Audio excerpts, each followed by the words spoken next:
Alors là, on passe à un cinquième point, nomenclature et classification des enzymes. Avant 1961, les enzymes étaient dénommées, ça veut dire on a donné le nom de l'enzyme selon le nom de son substrat sur lequel elles agissent en ajoutant le suffixe ase, comme c'était déjà dit, catalase, amylase, uréase, ainsi de suite. Si le substrat est l'amidon, on parlera d'amylase. Si le substrat est l'urée, on parlera d'uréase. Comme on avait dit aussi avant que les acides aminés de formule générale RCH, NH2COH, et on veut réaliser une décarboxylation, on utilise une enzyme décarboxylase ou un transfert de groupement aminotransférase ou une oxydase. Une oxydation, on utilise les oxydases. Ça, c'était le nom des enzymes en fonction de leur substrat utilisé. L'Union internationale de biochimie, nouvelle classification des enzymes, ce n'était pas simplement la réaction, mais les enzymes sont classées suivant le type de réaction catalysée. 6 classes d'enzymes sont très importantes. Les oxydoréductases, une grande classe des enzymes qui catalysent les réactions d'oxydoréduction, nécessitent un coenzyme, et ça, vous avez vu déjà plusieurs exemples, que ce soit dans la glycolyse ou dans le cycle de Krebs ou dans les autres métabolismes, nécessite un coenzyme, soit le NAD, soit le NADP, soit le FAD, soit le FMN. Je ne reviens pas sur ces coenzymes, vous avez déjà utilisé en métabolisme. Les différentes sous-classes de ces oxydoréductases, c'est ce qu'on appelle les hydroxylases. Comme c'était dit, ils catalysent tous ces types de réactions, catalysent des réactions d'oxydoréduction, des couples redox, A oxydé, A réduit, B réduit et B oxydé. Les hydroxylases, ou on les appelle aussi les monooxygénases, catalysent la fixation d'un atome d'oxygène. Si on a une molécule, par exemple RCH3, grâce à l'action de ces hydroxylases, on obtiendra RCH2OH. Ça veut dire par rapport à CH3, par rapport à CH2OH, on a le même nombre d'hydrogènes, mais on a ajouté un atome d'oxygène. Donc, fixation, ces hydroxylases permettent de fixer l'oxygène. Et on les appelle des hydroxylases parce que ça vient du groupement hydroxyle, CH2. Le OH, c'est le groupement hydroxyle. CH2OH se transformera par des hydroxylases, par l'activité des hydroxylases en CHOH. Deuxième type de réaction des sous-types d'enzymes qui fait partie des oxydoréductases, ce sont les déshydrogénases. Exemple, la lactase déshydrogénase, la pyruvate déshydrogénase. Il y a plusieurs types, plusieurs enzymes déshydrogénases, que ce soit dans l'anabolisme ou dans un catabolisme. Exemple, acide lactique, CH3, CHOH, COH. Cet acide contient un groupement COH, un groupement ou une fonction acide et une fonction alcool secondaire, CHOH. Par la lactate déshydrogénase, on va transformer l'acide lactique en acide pyruvique. Déshydrogénation, déshydrogénation, déshydrogénase, on en transfère de deux atomes d'hydrogène ou d'une molécule d'hydrogène, CHOH, qui deviendra CO et donnera, dans ce cas-là, l'acide pyruvique, CH3, COH, acide pyruvique. En présence d'un coenzyme, un couple coenzyme NAD-NADH, l'acide lactique plus NAD+ donnera acide pyruvique avec une fonction COH et une fonction cétone, et le NAD par deviendra NADH+. Donc, les deux atomes d'hydrogène ont été transférés par le NAD de l'acide lactique à NADH+. C'est la forme réduite du coenzyme du couple redox NAD-NADH+. Donc là, on a une fonction alcool qui est devenue une fonction cétone. Et ça, je vous rappelle, c'est une règle de chimie organique que vous utiliserez toujours dans tous les cas de métabolisme, dans les cas d'oxydoréduction. On part d'un alcool primaire par oxydation en aldéhyde et l'aldéhyde s'oxyde en acide. Ça, c'est le sens d'oxydation. Dans le sens de la réduction, une cétone va se transformer en alcool secondaire et une fonction acide va donner l'aldéhyde et va donner l'alcool primaire. Là, on est dans le sens de l'oxydation. On a un alcool secondaire qui va se transformer en fonction cétone, CH3. Dans l'acide lactique, on a CHOH qui est devenu CO.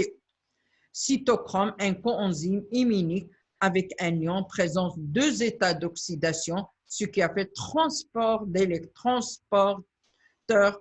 ce qui ont fait un transporteur d'électrons. Ça veut dire de F est de la forme réduite 2+ à une forme oxydée 3+. Ça, c'est aussi un type qui fait partie des classes des oxydoréductases. Deuxième classe après les oxydoréductases, il y a les transférases. Qu'est-ce qu'on entend par transférase? Transfert de quoi? D'un groupement autre que l'hydrogène, entre deux substrats. Parce que si on dit transfert, si on transfère de l'hydrogène, on va revenir aux déshydrogénases. Non, ce sont des transférases qui transforment un groupement X, autre que l'hydrogène, qui soit différent de l'hydrogène. X est différent de H, de l'hydrogène. AX plus B par des transférases A donne A plus BX. Ça veut dire le groupement qui était sur le A est transféré sur le B. Ce sont des transférases, mais soulignez bien, autres que l'hydrogène. Les transaminases, et ça c'est un exemple d'enzyme qui catalyse les réactions de transamination, vous avez vu ça dans le métabolisme des acides aminés, transfèrent les radicaux NH2, groupement amine, les radicaux aminés, d'un acide aminé à un acide alpha-cétonique accepteur. Acide alpha-cétonique, CH3, CO, COH par exemple. Donc, c'est un acide qui est en alpha, qui est collé directement au carbone, qui contient la fonction cétone. Ces transaminases, qu'est-ce qu'ils utilisent comme coenzyme? Ils utilisent le phosphate de pyridoxal. Un autre type deuxième type de transférase, qu'est-ce qu'on peut transférer? On peut parler des phosphokinases ou kinases. On les appelle des phosphokinases, des kinases ou des phosphorylases. Transfert d'un phosphate sur une molécule d'ADP. L'ion Mg2+ est indispensable, ça retenez-les bien, je le répète, les phosphorylases et les phosphokinases ou kinases n'utilisent pas comme coenzyme, n'utilisent pas comme cofacteur un coenzyme, ça veut dire un cofacteur de nature organique, mais ils utilisent le cofacteur inorganique qui est le métal. Pour les phosphokinases, le métal et le Mg2+, le magnésium. Sans cet ion Mg2+, les phosphorylases ne peuvent pas faire le transfert du phosphate. Ils n'ont pas besoin de cofacteurs organiques comme coenzyme, mais ils ont besoin de métal, de cofacteurs, c'est ce qu'on appelle cofacteurs inorganiques. Transfert du phosphore du glucose, par exemple, de l'ATP qui devient ADP et le glucose devient glucose 6-phosphate. C'est la première réaction de la glycolyse. Les transacétylases, qu'est-ce qu'on entend par transacétylase? Acide acétique. Transfère les radicaux acétyl CH2, COH, c'est un radical qui vient de l'acide acétique CH3, CH2, CH3, COH.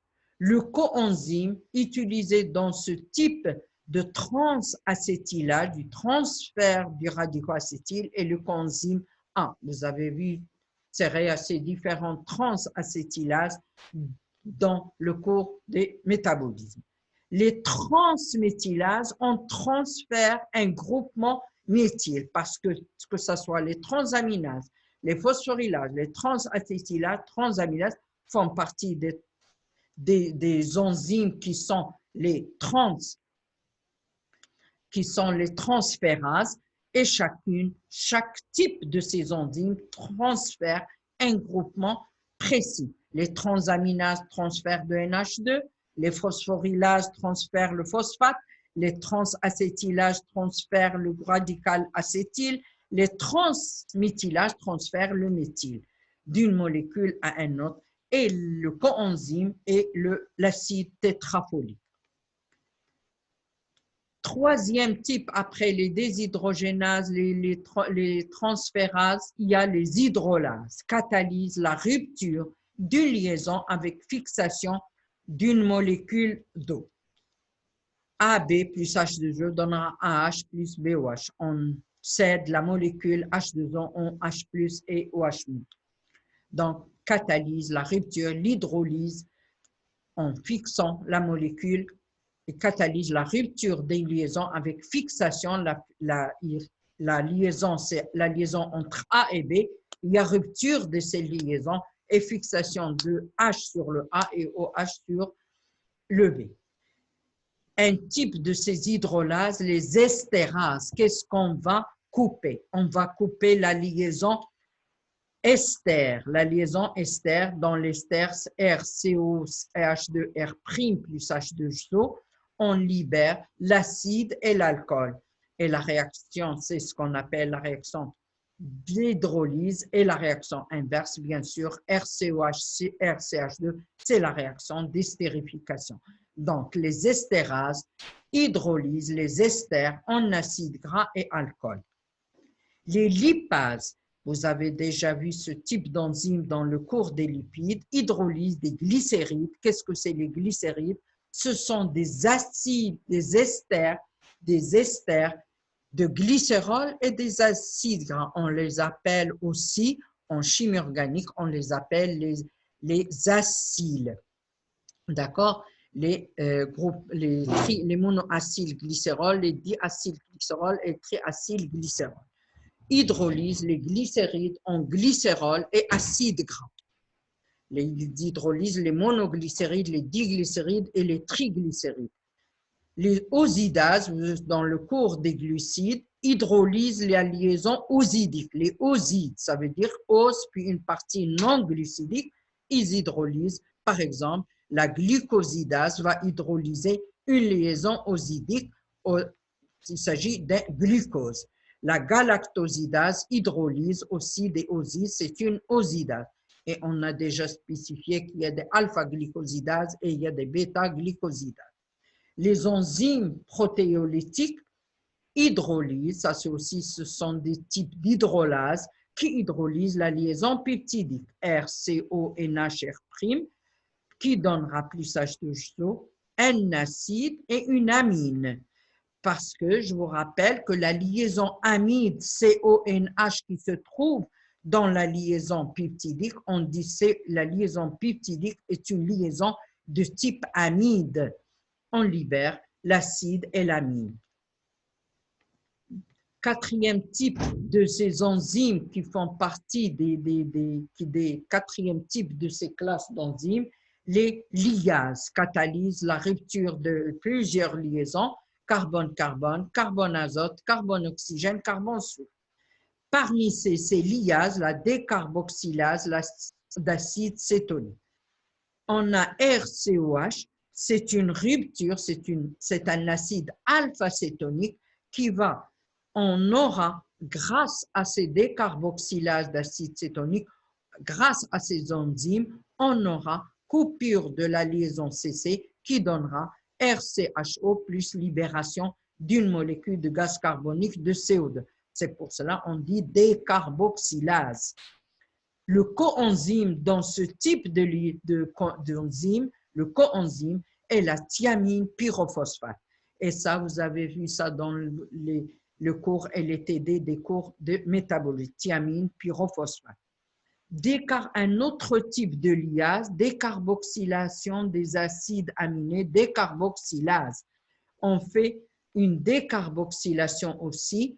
Ici, RCH1H2, on coupe la liaison pour avoir RCH2, NH2 et une molécule, libération, décarboxylation d'un acide aminé. Et on a libération d'une molécule de gaz carbonique CO2. Cas de la pyruvate déshydrogénase, et ça, vous avez vu ça dans le cours de méta en long et large, ce n'est pas uniquement une enzyme, mais c'est un complexe enzymatique qui a besoin pour faire son activité, pour faire la décarboxylation. Elle ne se passe pas en une étape, mais plusieurs étapes. Cette réaction utilise 5 enzymes, la thiamine pyrophosphate, TTP, le NTPP, le NAD, le FAD, le coenzyme et l'hypoate. D'accord? Donc, revoir cet exemple-là dans le cours de métabolisme ou la pyruvate déshydrogénase, on l'appelle, c'est un complexe enzymatique qui utilise pour la décarboxylation 5 coenzymes à la fois.